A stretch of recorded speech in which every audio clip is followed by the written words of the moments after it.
Right, it's 7:58. If you've just joined us, then you've missed a great conversation with Paul Rouse about the history of the GAA. It's part of our ongoing weekly series where Paul Rouse essentially delivers the lecture course that he would deliver if you were a student at UCD, and it's been fascinating stuff so far. We'll put that up for you, available on all of our podcast streams on the OTB Podcast Network, wherever you get your podcast. The best place for us, for you to listen, is obviously on the Go Loud app or indeed on offtheball.com/podcast. But you can just subscribe wherever it is that you're getting them at the moment. Owen, good morning to you. How you doing? Very well, Ger. How are you keeping? Good, yeah. There's fairly hard evidence that we're about to see some Bundesliga action in the next 10 days or so. There's a meeting this morning at 11 o'clock where they expect to announce that they're going to be back playing. Time to hop on each and every German bandwagon you can possibly find. A very efficient bandwagon, I presume, is how people would describe those sort of things. Sleek, well-designed. Absolutely. Lots of people to be able to be carried on these bandwagons right to the very top. Like, I think you made a fairly strong case yesterday that Hertha Berlin should be the bandwagon. Like you said, it would be a great place to live as a footballer, but really it'd be a much better place to live as a football fan.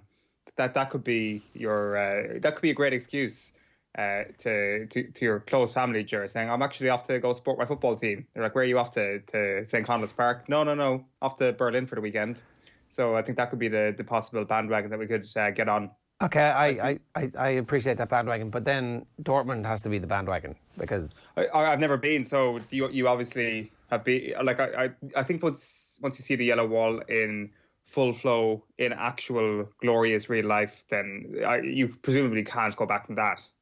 So I haven't seen Dortmund play there. I saw the German national team play there in a World Cup semi-final. And they didn't even have to stand. They weren't allowed to stand, but they were still standing and bouncing. And it was like, wow, this is unbelievable.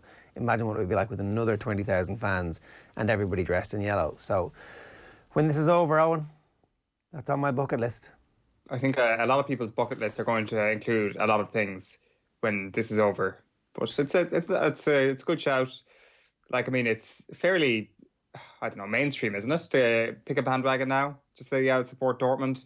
I've got to do better than that. You've got to stay away from one of the big two. The Berlin is like an excellent culty kind of band. I said culty kind of bandwagon, and the type of thing that you would enjoy. Like Berlin's a great city, as you know. You've spent many the dawn in a darkened room alongside a lot of men with their tops off, dancing away. We did.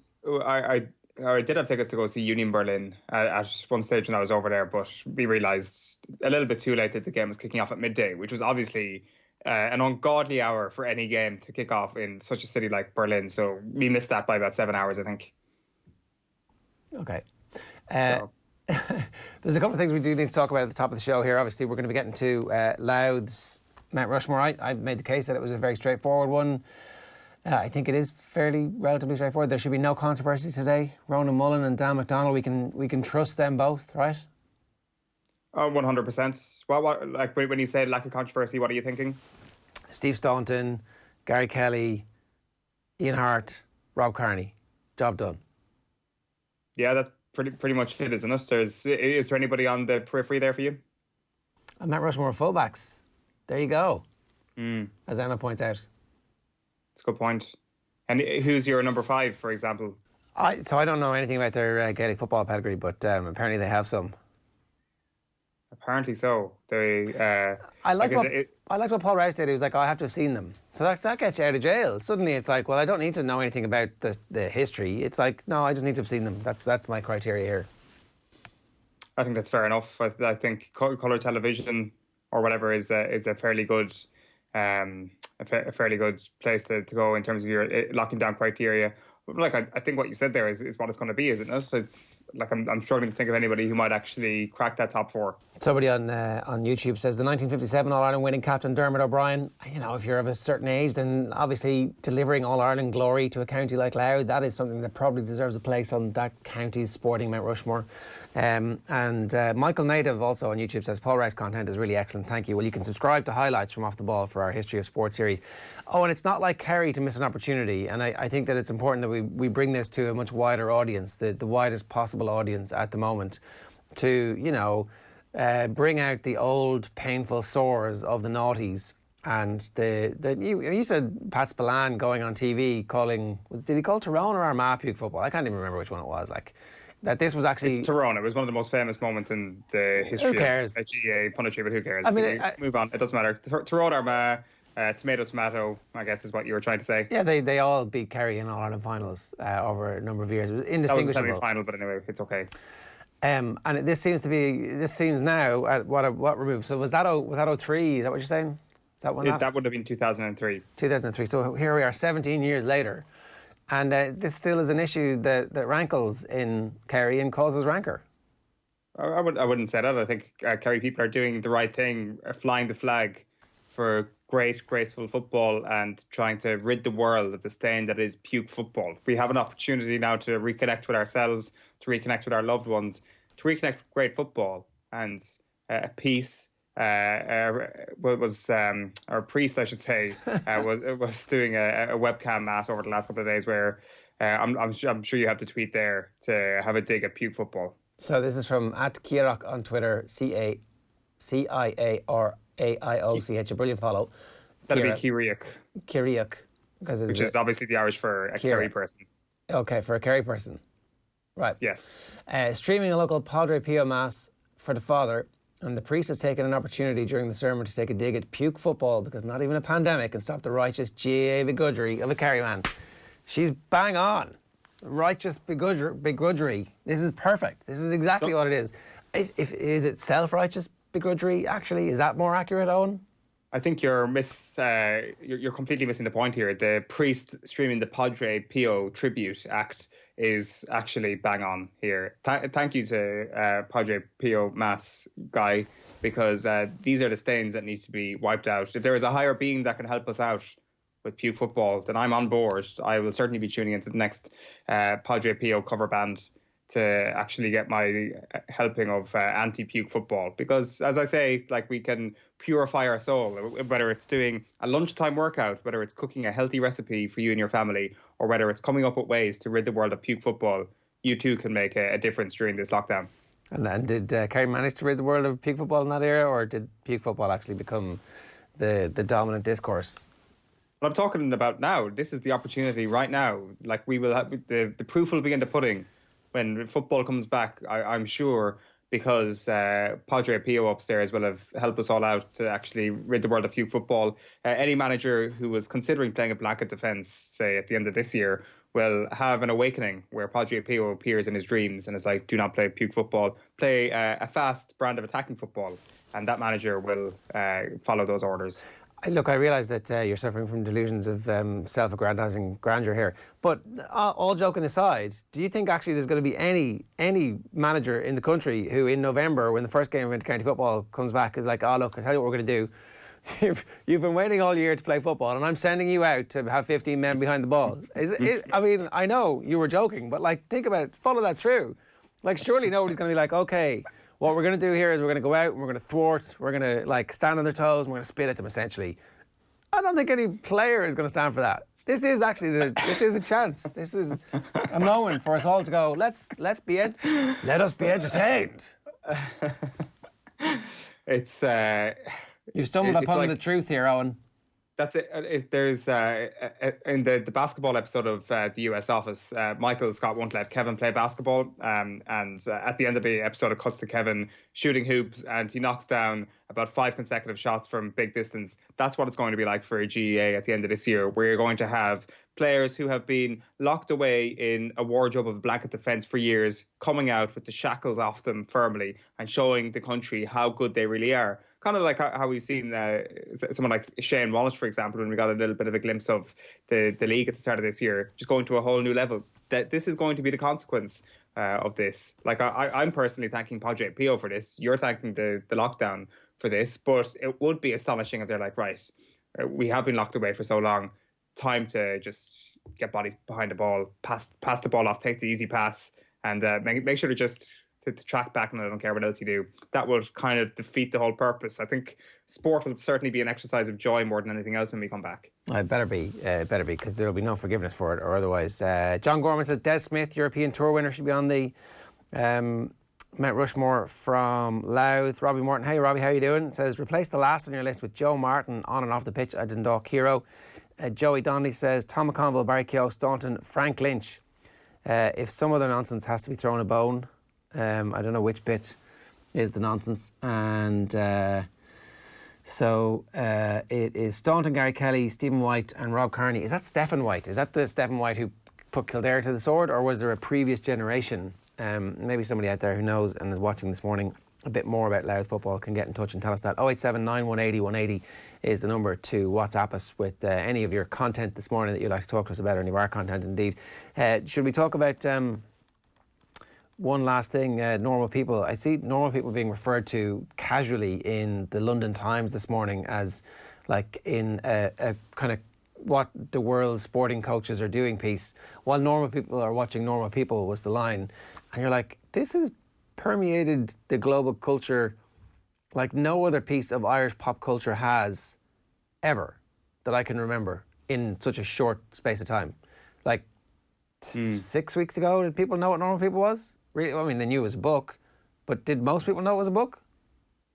Probably not. Yeah, I'm just trying to think what is up there, like in terms of pure, certainly in terms of Irish television, or okay, it's not technically not Irish television, but a television show set in Ireland that is so Irish, despite obviously it's Irish director, Irish book, mostly Irish actors, mostly Irish crew. So there's some British money involved in making it happen. Fair enough, but like but to all intents and purposes, it's Irish. It's an Irish product. And certainly an Irish advertisement. No, there hasn't been anything, certainly not on television, that has gone around the world so quickly. And obviously it's attached to the book. And I think the reason why it's had such a global appeal is because of the book. And you do have the big players and all the global media who are very familiar with the novel and are then interested in how the television show turns out. But really, you take, like, that's only an opportunity. It doesn't automatically mean that it is a worldwide success. You have to take that opportunity. And Jesus, they've like absolutely done that. It's I presume that the only sort of negative commentary has been those rather entertaining people on Liveline last week, because I just think as a piece of work it's absolutely exceptional. And if you want to go back to the idea that it is an ad for Ireland, it's an unbelievable advertisement, and it just looks stunning as well as everything else. Yeah, the papers are full of just how good a footballer Paul Mescal was. He's become kind of the great white whale of Kildare football. A bigger loss to us apparently than Larry Tompkins is kind of how I'm reading the papers this morning. I'm like, really? Is that? Was he that good? Because that would actually be a sickener. That would actually be a sickener. Maybe he can give up this acting malarkey and come back and play a bit of ball. I mean, you know, he's probably quite fit in training now. I mean, come on, play in the winter for us, Mescal. Come on. I'll stick you on the Mount Rushmore of Kildare, like, if that's a fair trade-off. I think he'd have to be close there, wouldn't he? I mean, that moment for St Kilda's is right up there in terms of great Kildare sports moments, or a great moment by a Kildare sports person. So I think he has to be in consideration. Like, do we know what sort of centre back he was? Like, I know he was wearing 6 in that photograph with Conor O'Callaghan that's now gone, that's now been circulated so much when they were both captaining their teams at minor level. Like, was he the sort of forward rampaging centre back? Was he more of a reader of the ball that hung back? Across between Henry Downey and Seamus Moynihan. Are they references? You understand the Moynihan reference, but what? So who, like, across between? Or is he like a James McCarthy, basically a third midfielder? I guess it all depends on who the manager was at that time and who was looking after him. Like, were they playing a brand of puke football, for example, in Kildare? Is that the real reason why Paul Mescal chose acting? Because of the puke football? Well, Kildare don't play puke football. That's the thing. They needed to play a little bit more puke football at times. Yeah, it would be quite a turnaround if he did actually appear in a Kildare shirt at some point before his youth was up. That would, like, would he be the most famous, globally famous person to ever play intercounty football if that were to happen? Intercounty. Can't really see anybody else. Did anybody make it? I mean, is Kevin Moran? Is he the current presiding champion? Sent off in an FA Cup final. First ever player to be sent off in an FA Cup final. The match that's watched around the world. The viewership figures for that would have been sensational. Is he the most famous? Is there anybody else?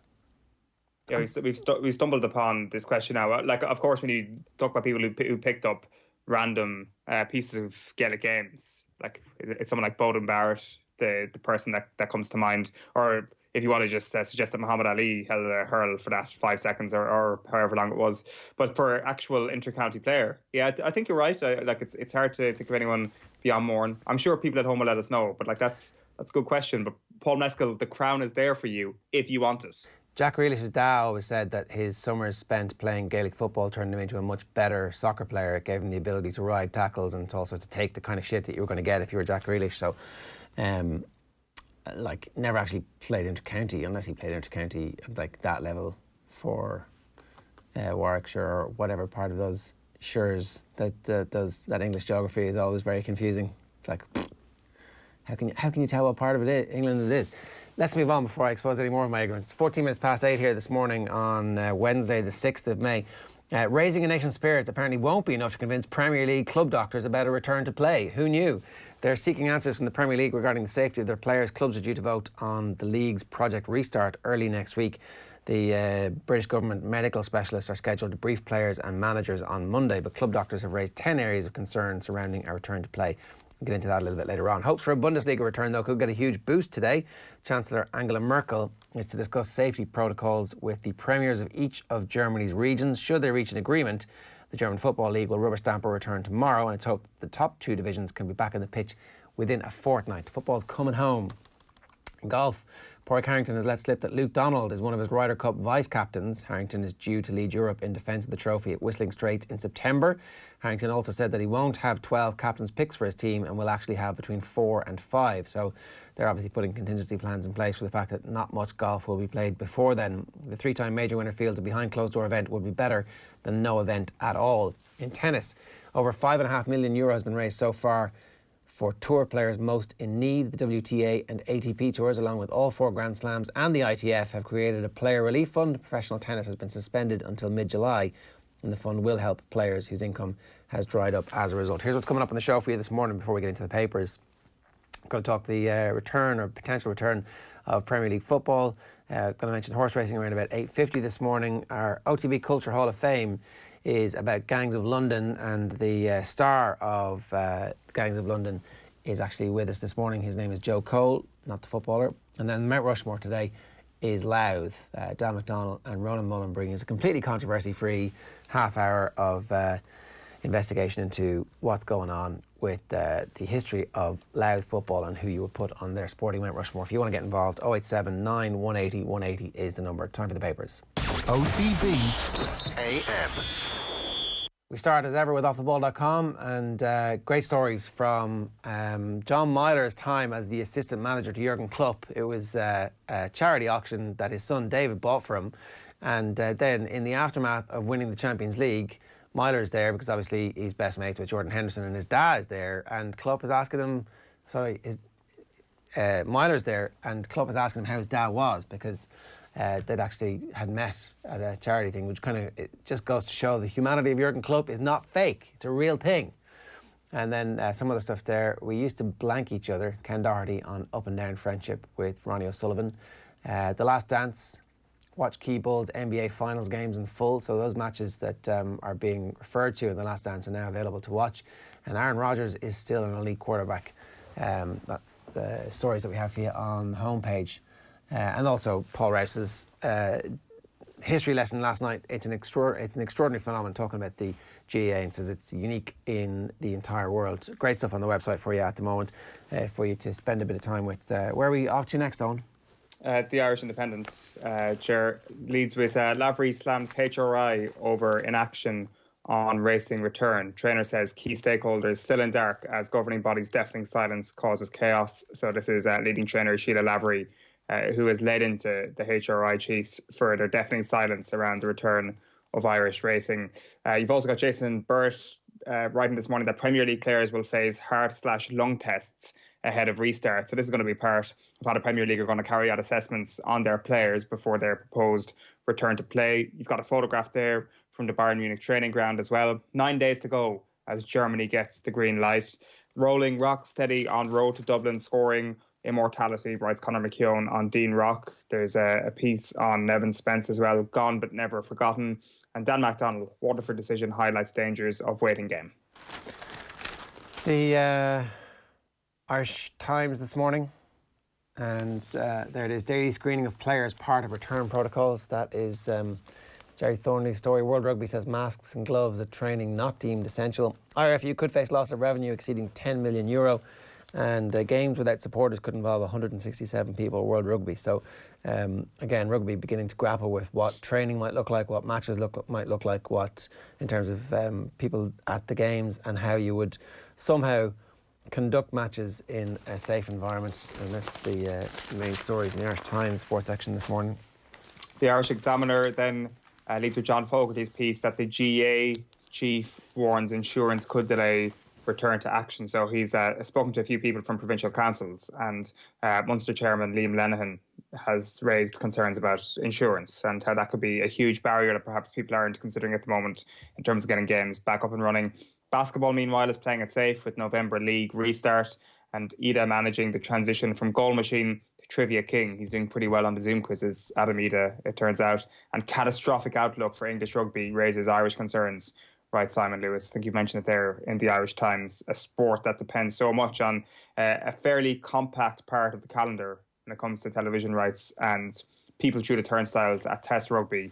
It's going to be a make or break 12 to 18 months for the sport in a couple of areas. The RFU in particular appeared to be a bit screwed. Their chief executive said it would lose 15 million in this financial year ending in June, which is guaranteed to happen.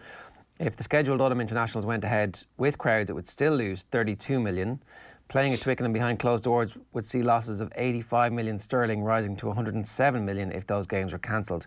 That's before the end of the year. So best case scenario is what they're going to lose anyway, which is 15 million. Worst case scenario is over the next 6 months, 107 million. And more than likely, it's probably going to be somewhere in between, which will be about 85 million. Not great, really. You can see how the RFU have put themselves in a sticky situation here, and they weren't the best run organisation up to this point over the last decade or so. There hasn't really been a long-term plan or a sense that this was an organisation that knew exactly what the future would hold for them if things were good. So it's going to be very interesting to see how they respond to things being as bad as they are. In the London Times this morning, doctors will help to calm players' fears. This is Matt Lawton's story here. The Times can reveal another such meeting is scheduled to address safety concerns among players before a planned resumption of training this month, followed by a return to playing competitive matches from the 8th of June. So we're 30 days away from the Premier League returning. The Foreign Secretary, Dominic Raab, said yesterday the government was looking at sport being played behind closed doors in the second phase. And I think it would lift the spirits of the nation, he said. But obviously we've been hearing how the players themselves are a little bit more concerned about this. And there's going to be a meeting tomorrow between the Cross Sports working body, which involves medical experts and officials from football, cricket, rugby and racing, to try and get things back, or at least to put the safety protocols in place which would allow a return to play. So I think that mood music has changed a little bit from this is a disaster, it's never going to happen again, to we're just going to do this and see what happens. Now that in itself could actually be a disaster if everything comes back too soon and everything has to close down again. But certainly it looks like we're at the point where they've decided that the risk is I don't know, worth it, or certainly that they're willing to take that risk to see what happens in the UK anyway. Back page of the Mirror this morning is "We'll sue if trapdoor is shut. Parry warning for Premier League. Ban relegation and it will get very messy." So this is the Football League chairman, Rick Parry, who insists the Premier League would be sued if relegation was scrapped. You've got Supernormal as the headline on the story that TV sensation Mescal on par with David Clifford and Con, says ex-boss. A real loss for Kildare, Ger. Golf clubs need to get it right on reopening. That's Gary Murphy's column. Villa may lose stars to virus. This is Dean Smith, who's talking about the possibility that players will opt out from playing when the Premier League returns. Let's give Taylor his P45. The Premier League rubbish coordinators claim that matches could last less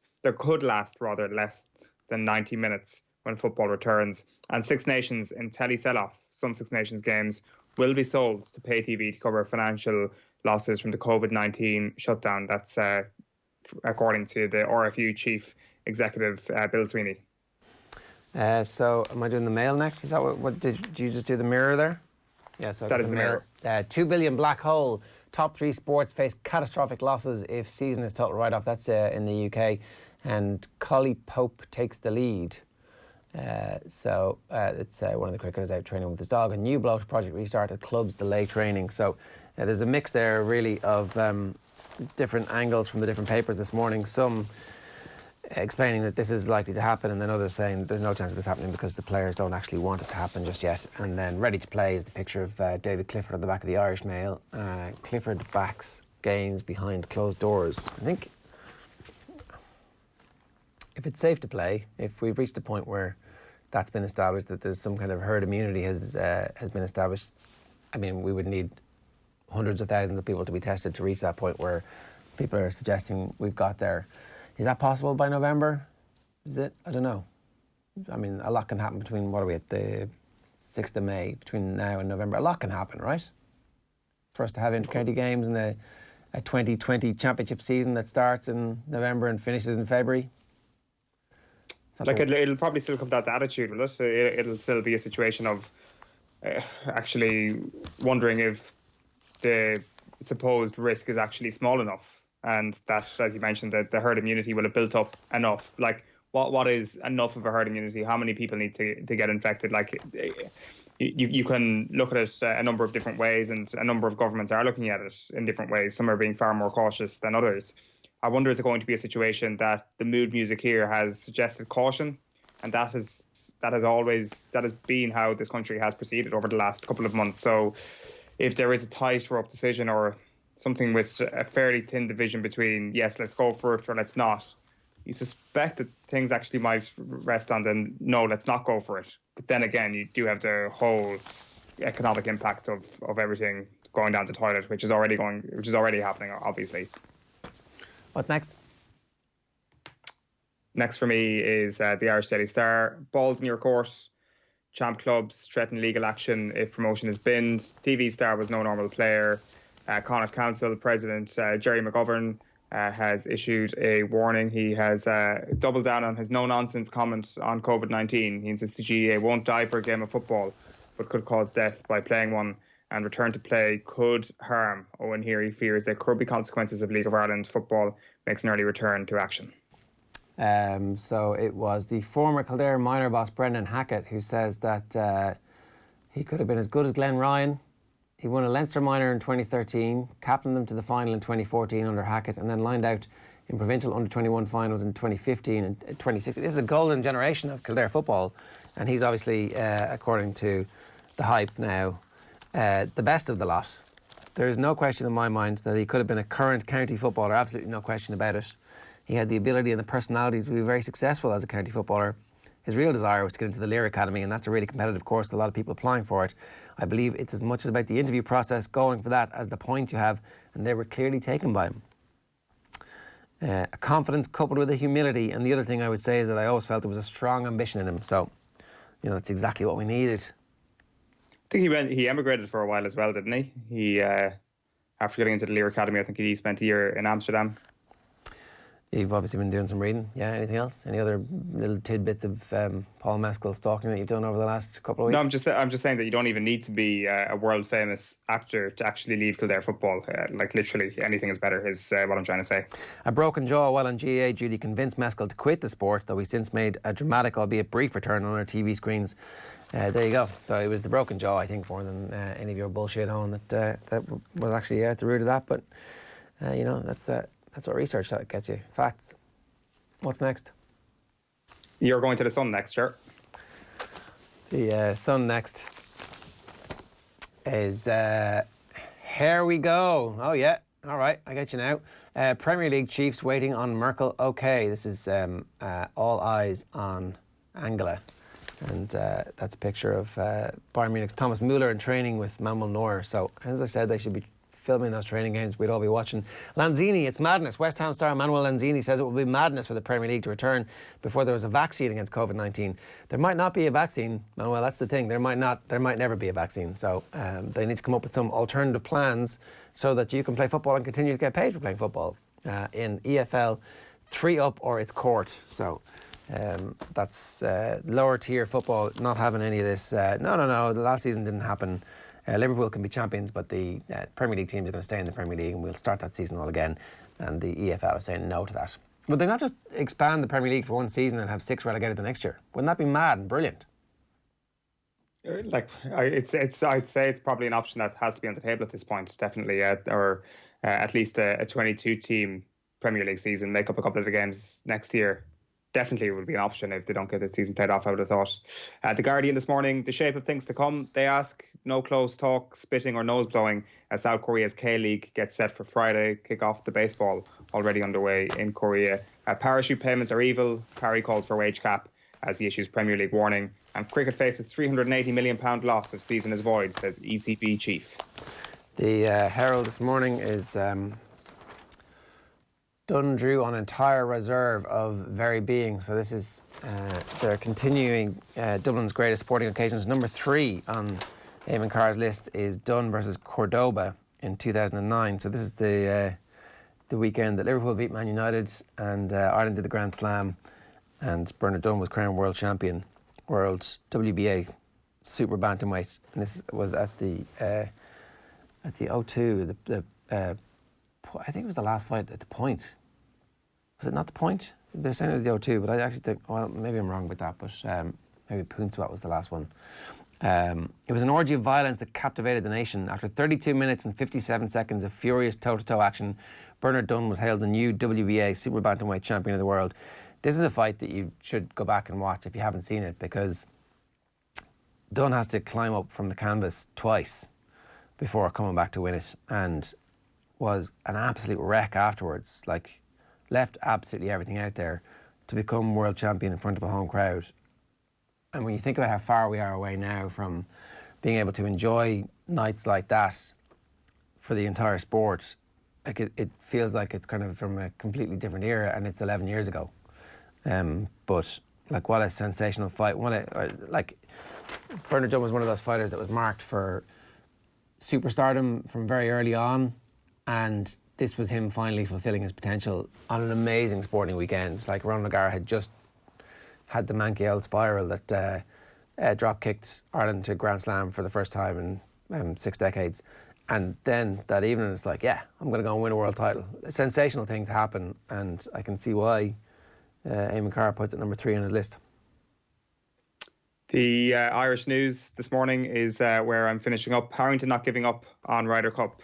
Euro captain Patrick Harrington is hoping the Ryder Cup can take one for the world of team sport and go ahead this year. So obviously set to go ahead in Wisconsin between the 25th and 27th of September. And SPFL chief tells government that financial support is crucial. The Scottish government was warned the future of soccer in the country is under threat during talks which confirmed a return to sporting action remains some distance away. The Telegraph, £740 million black hole, and they've helpfully worked out exactly how much money is going to be lost by each of the individual sports. The EFL, this isn't not including the Premier League, by the way. So the EFL is 200 million. The ECB is 380 million. UK sport, which is they're essentially saying athletics and Olympic sports, 53 million, and rugby 107 million, and that's between now and the end of the year. And then they also have the story about clubs testing players for respiratory and cardiac flaws before training, so making sure that if Premier League football does return, that the players will have access to the best medical care in the world, which you would expect, given that they're very important assets to the clubs and all the money being spent. I guess the key thing here is the British government are saying it will lift the spirits of the nation to have football played. Will it? Like that, let's just not assume that that is a truism anymore, that watching football behind closed doors might end up being something that people don't want to watch. The television companies will do everything to ensure that it is, and whether that's editing in audio or putting in something that makes it sound like a proper atmosphere. Like, I'm not sure that you see that story over the course of the weekend where they might have access to players or not players, to players on the sideline and management mid-match and at halftime, kind of like BT would have in the rugby and how TG Carr would have in the rugby. So there's going to be different innovations here and there to make it a better television product. And the Premier League are in a position, and the broadcasters are in a position to demand more from the Premier League at this point, given the product isn't going to be the same. Without an atmosphere there, it just can't be. It's different. Everything kind of feels different. And like you can't imagine a big, hefty challenge going in without the roar of the crowd or without the outrage from the home support where a referee to get a decision wrong. But maybe there could just be somebody with a set of hotkeys in the box actually getting creative with it and saying, it looks like we've got a player here who's gone in over the ball. That deserves a big crowd noise. And he presses the button that says big crowd noise. Yeah. I would love that job. Anybody, if anybody's hiring for the person who presses the button and deciding what crowd noises will go up, you know where I'm at. You're available for a small fee. Tell me, what do you think about fake crowd noises? Well, I think it's a bit ridiculous, to be honest. Like it would resemble something like, not even like FIFA. I think FIFA kind of has it down to, it's got it much better, but something like Football Manager, where it kind of just feels like a wave of audio coming up and down. Like how do you replicate this? Like how do you actually nail fake crowd noises? I'd say they've probably been someone somewhere has been doing it for a long time. You know, they must have. Like there must be a template for this, and certainly, do you remember the Atlanta Falcons were pumping in fake crowd noise to make the place more intimidating, and ended up losing a draft pick because of it. It happened like 5 or 6 years ago. So somebody somewhere knows how to do it. Like sound engineers are geniuses at this stage. Yeah. If we you know, who came up with canned laughter in the first place? Can the canned laughter geniuses come in? Actually, football with canned laughter could be the way forward. No, that is a genuinely good idea. But like, if they do it, there's going to be a backlash against it the first day, right? Everybody will be like, "Wow, look at this abomination of you faking this thing," and it's like there will immediately be a backlash if they did it. But maybe it's the right thing to do. And it's the opportunity to do so, because we know that there's going to be a backlash regardless. There are people who will be vehemently against this and people who are so for it. Everything's just starting to get so divisive at this point. So when you're in a position of facing a backlash anyway, you may as well make it worth your while and try something new out. So that is your roundabout way of saying, yes, give me fake crowd noises. I want to see it. Yeah, let's do it. Come on. Like, I mean, the thing we're forgetting here is that, like, there are so many games that we played in the Premier League and only a fraction of them will actually matter. We are now going to enter a place where the Premier League, everything is going to be available to us, where we've gone from a place where it hasn't been, and yet even the ones that have been selected for television come the end of the season are often pointless. So yeah, let's try it out. Let's watch for the production and for what the television can bring us. Like, because Liverpool are going to win the title within a week or two of the games returning. That's probably going to be within 3 days of each other. The relegation battle will heat up nicely, and other than that, like what is there really except for a few European places? So I will be watching to see what the Premier League does for it. There will be a curiosity to it. Okay, the other thing is that there's a debate yet.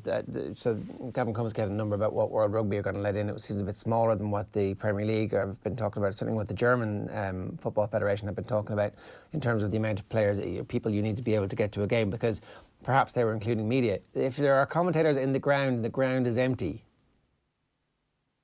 the players are going to hear what the commentators are saying, essentially. Especially if you're like Jonathan Pearce or Nathan.